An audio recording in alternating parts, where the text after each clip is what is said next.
Selamat datang di channel ini. Amerika Serikat memiliki undang-undang yang dikenal sebagai Aturan Produk Langsung Asing yang diberlakukan pada tahun 1959. Prinsip inti dari undang-undang ini adalah bahwa jika teknologi AS digunakan dalam suatu produk, terlepas dari tempat produksinya, pemerintah AS memiliki wewenang untuk melarang penjualannya.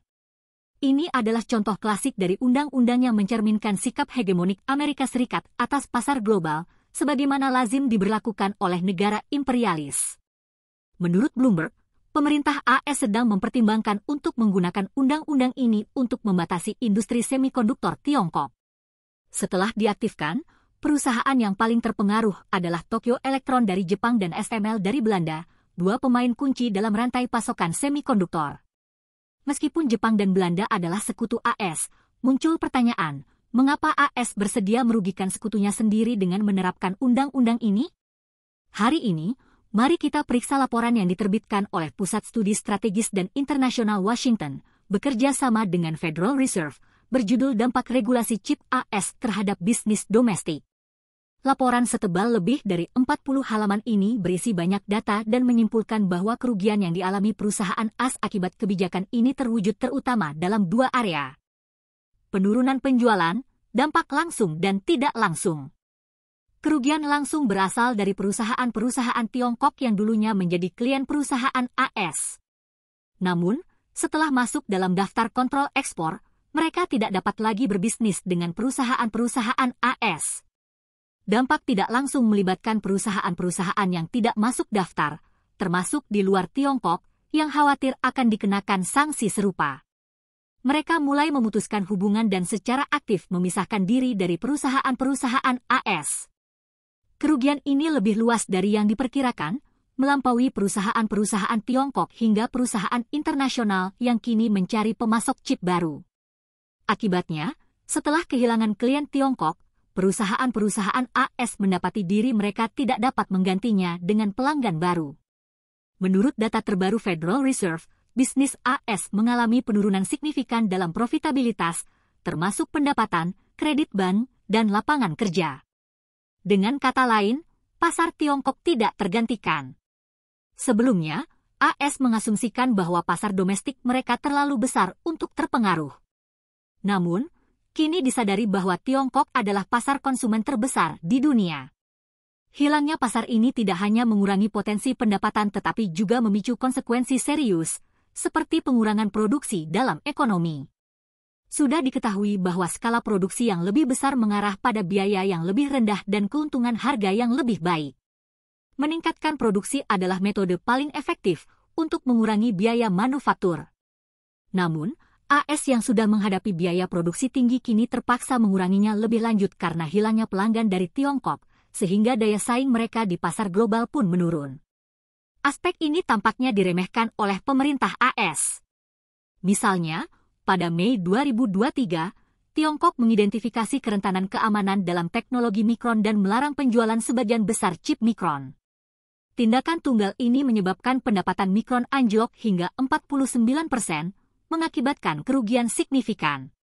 Tindakan balasan kedua dari Tiongkok adalah memberikan dana untuk mendorong perusahaan lokal berinovasi dan mengembangkan chip mereka sendiri. Menurut laporan Federal Reserve, kebijakan AS justru membantu Tiongkok mencapai tujuan ini. Perusahaan Tiongkok yang sebelumnya dibatasi kini menemukan pemasok chip lokal. Tanpa larangan ini, perusahaan-perusahaan Tiongkok kemungkinan akan terus membeli chip AS. Ini adalah kasus klasik menembak kaki sendiri, sebagaimana dijelaskan oleh lembaga pemikir AS sendiri. Laporan itu juga menyebutkan bahwa sejak perang dagang dimulai, pemasok chip lokal Tiongkok melonjak. Tekanan ekspor memaksa perusahaan-perusahaan Tiongkok berinovasi, dengan contoh utama adalah Huawei dan ZTE, yang meluncurkan chip 7nm tahun ini. Pemerintah AS tidak meramalkan hal ini, terutama karena sebelumnya Huawei mengandalkan chip Qualcomm, yang kini menghadapi kerugian pendapatan sebesar 10 miliar dolar. Kesimpulan laporan itu sederhana. Tiongkok adalah pasar konsumen chip terbesar di dunia, dengan daratan Tiongkok menyumbang 31% dari pasar chip global pada tahun 2022, tidak termasuk Hong Kong. Kehilangan pasar ini akan membuat perusahaan AS terjerumus ke dalam spiral kematian. Kini, AS tidak hanya berupaya tetap kompetitif tetapi juga menarik sekutunya ke dalam kesulitan yang sama. Pada tahun 2022, Undang-Undang Chip yang ditandatangani Presiden Biden mengalokasikan $39 miliar dalam subsidi untuk industri semikonduktor AS, dengan tujuan meningkatkan pangsa AS di pasar global dari 12% menjadi 20% pada tahun 2030. Namun, setelah 2 tahun, kenyataannya berbeda. Intel, penerima manfaat terbesar yang menerima $20 miliar, tetap menghadapi kerugian $7 miliar pada tahun 2023, meningkat dari kerugian $5 miliar pada tahun 2022.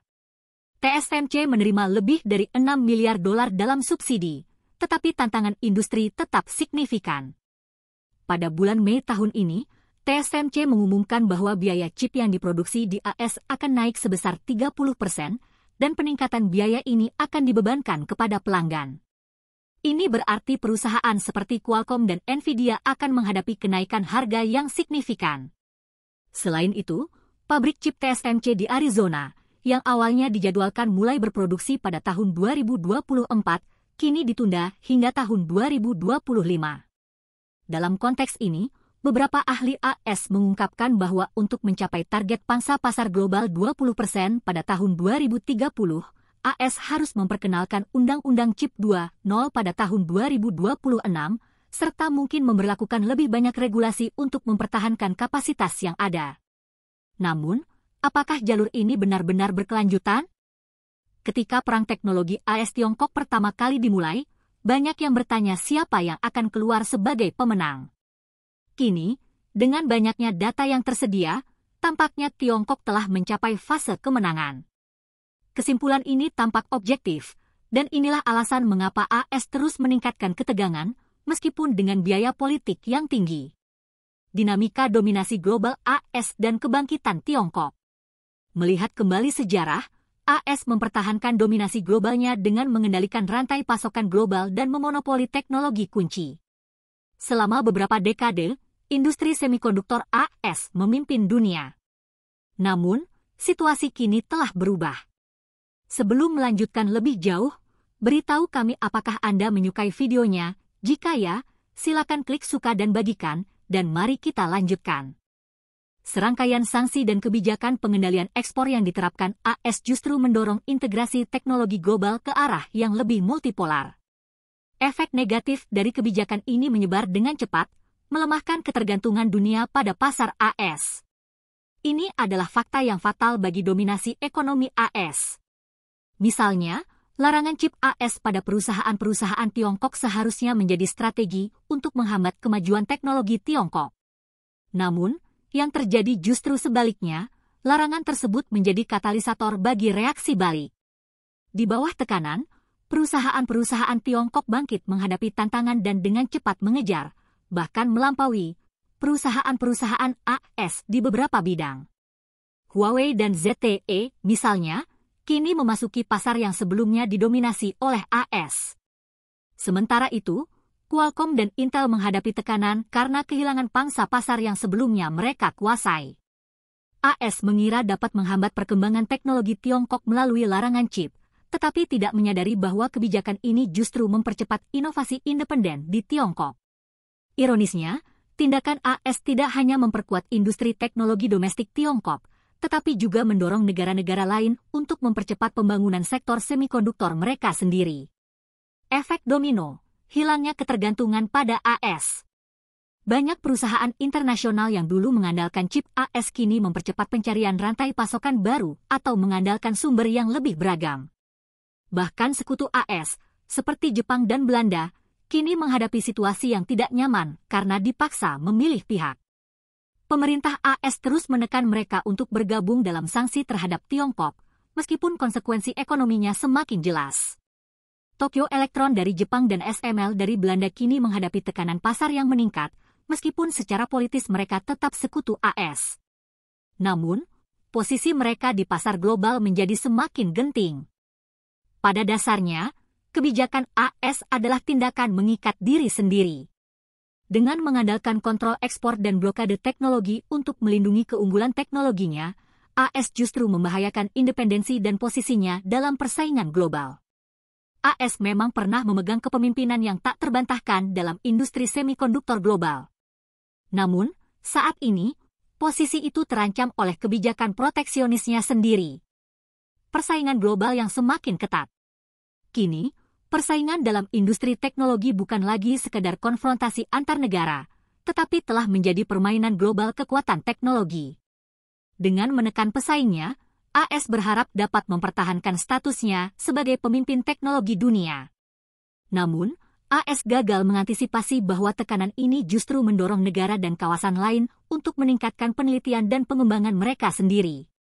Akibatnya, Tiongkok tidak lagi bergantung pada teknologi AS, melainkan telah menjadi pemain kunci dalam industri teknologi global.